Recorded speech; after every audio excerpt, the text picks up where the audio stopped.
America is not a racist country. Happy Monday, happy snow day. So, Abigail, your discussion will change when you have a teenager and a middle schooler, just so you know. As a taxpayer and a high taxpayer on a single income, I feel like, there's a lot of things that need to be discussed. I went to the virtual diversity meeting the other day, and quite frankly, I really feel like everybody as a whole should have had more of an inclusive decision on who's telling who what to do, because quite frankly, like, I felt that, and I keep forgetting her name, she's the president of RESA. Anyhow, I met with her years ago when I was chairing the diversity committee at Monteith.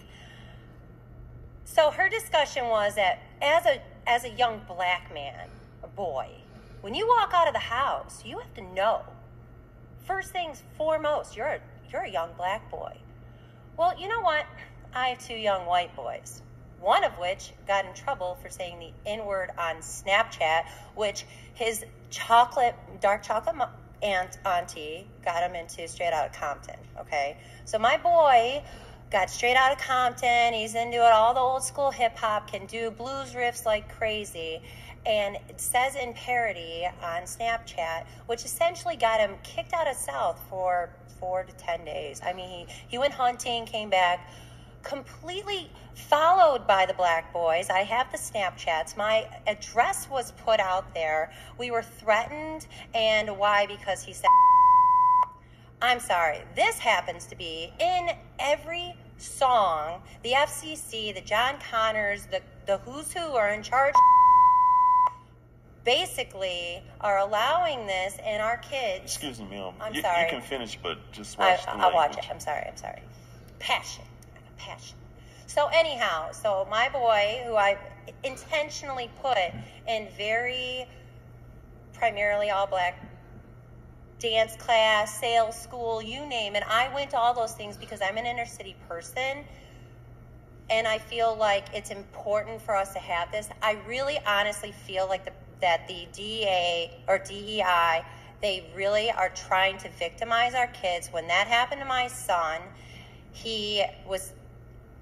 it's just disgraceful what they do. And the bullying on social media and through the school system is not cool, and we're not we think that we're educating people. One of my mentors says it best.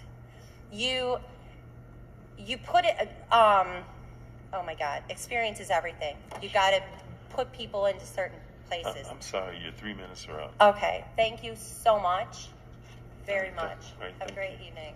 You too. Sorry, I went off on a tangent. It's I fine. didn't talk about it. That's fine. All right, next we have other comments from board members and our superintendent, Dr. Lee. No comments.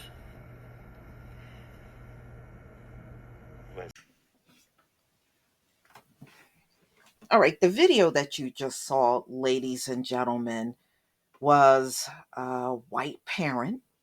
Her son was suspended from school for using the N-word. And you heard how she was addressing a black boy. She was referencing that when she was talking. And those parts where you heard the beeping, that was her standing at the podium using the N-word multiple times when she was talking to the school board. So, like we said, racism starts in the household, and she pretty much got up and proved it. So the apple did not fall far from the tree. Mom, her little son is a chip off the old block for real. So white mom feels free to say N-word repeatedly at school board meeting. Mm-mm-mm. So she's really butt sore that the school did something about her son when he was using the N-word. So he was suspended during a Monday live stream Grosse Point school board meeting in Grosse Point, Michigan. The woman, she baffled the school board and was talking about why her son was suspended when the epithet in question was in a song he was quoting on social media. A song, she said, the intro um, introduced him by a dark chocolate auntie. The woman began her tirade by sharing her objections to a recent diversity meeting, then started complaining about her son's suspension.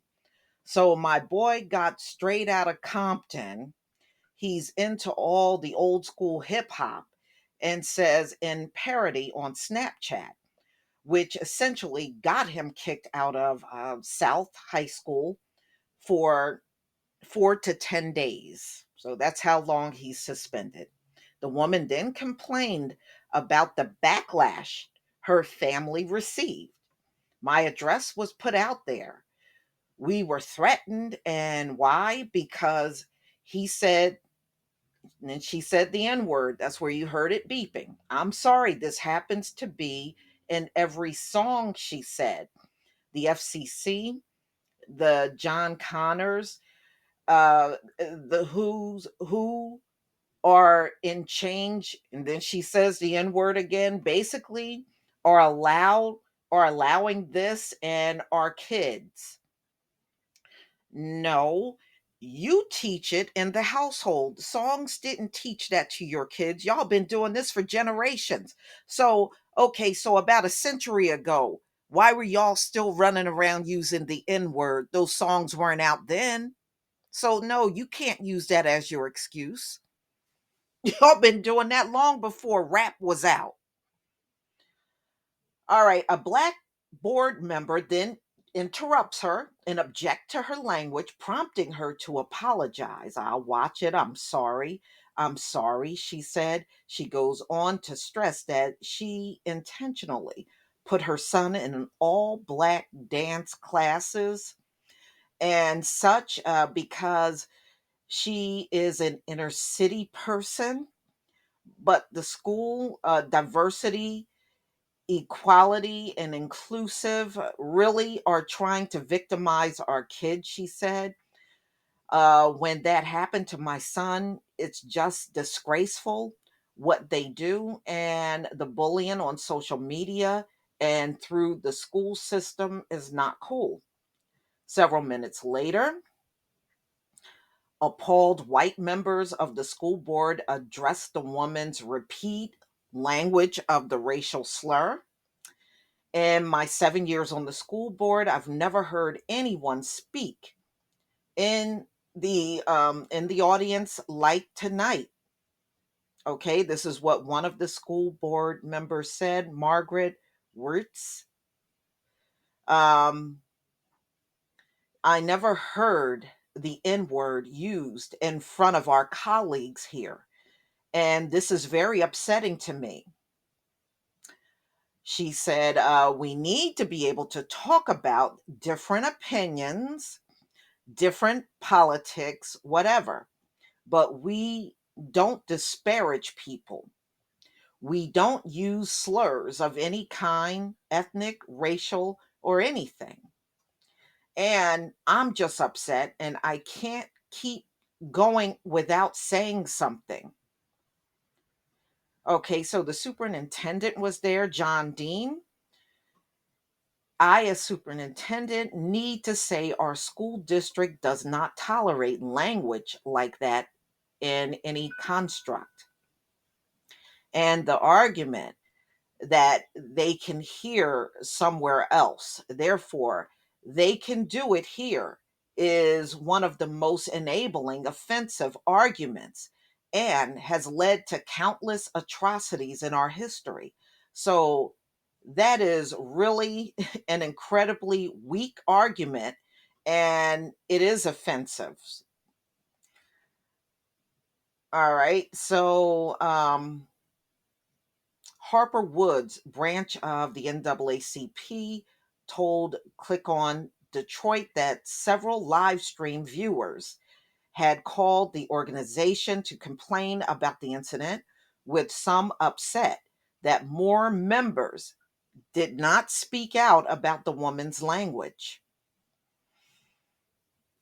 This idea that you see something racist right in front of your face and you don't address it is a poor reflection on the school board and the school district because it means you don't care. Bowens told the outlet.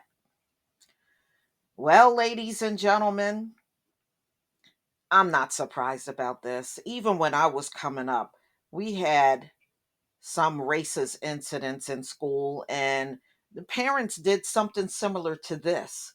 So, we know where the kids are getting it from. They're getting it from listening to their parents at home.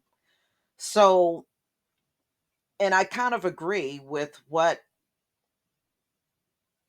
Gwen Bowen said of the NAACP. She said, it should have been all of the school board members speaking up. It was just a few, and that's it. And the other ones just sat quiet. That says a lot. But we are not surprised that this is being used, but just the thought that y'all are raising this thing about, oh, well, it's in the music.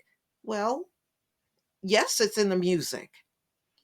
But like I said, was it in the music? Yeah, well, I guess you're right, because y'all did do the minstrel shows mocking Black people. So you were doing that for centuries, and there are songs with all kinds of racial epithets on YouTube, even from 100 years ago. So yeah, well, no, it was even in the music then. But let's not be silly. Y'all are, your kids ain't getting that from the music. They're getting it directly from the horse's mouth at home, the parents. Okay, let's not try to act all brand new about that. But y'all, please tell me what you think. Please leave your comment and subscribe. Don't forget to hit on the notification bell, and I'll see you on the next video. Peace, fam.